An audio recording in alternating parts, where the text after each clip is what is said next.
a gaping financial hole that the city is battling to dig itself out of. It owes several suppliers millions of rands. What's important is not just the amount, but how long you've owed it. Eskom is in the area of 1.7 billion, where arrears about 3 months. Rand Water is just over 600 million in arrears for a shorter period of time. Now, we don't want to compare and say things aren't as bad, but there are municipalities that have owed much more money over many periods or longer periods of time.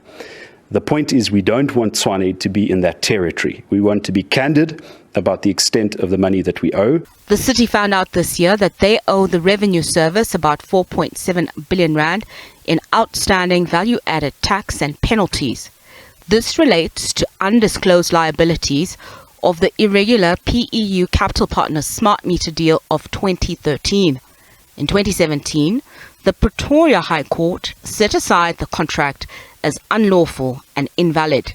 Brink, who was elected in March, says it will take some time before the city reverts to a healthy financial standing, following the damning findings by the Auditor General. It is no secret that the city of Tshwane has got significant financial trouble. It doesn't help hiding this fact. We've got to be honest with it, and that's why we have continuous engagements with Rand Water, with Eskom, with other creditors.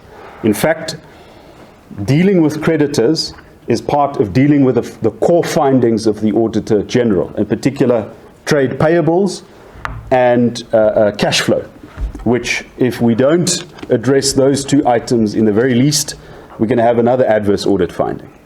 Brink says they're also assisting the families of the 28 cholera victims and have asked the Gauteng Premier for additional support. A letter was written to the Premier, 3 letters in fact.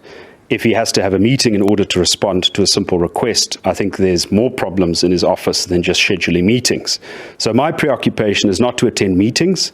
The Premier can phone me at any time, or he can respond to the letters already written to him. The Mayor has vowed to bring back financial stability to the city. Nozintombi Mia, SABC News.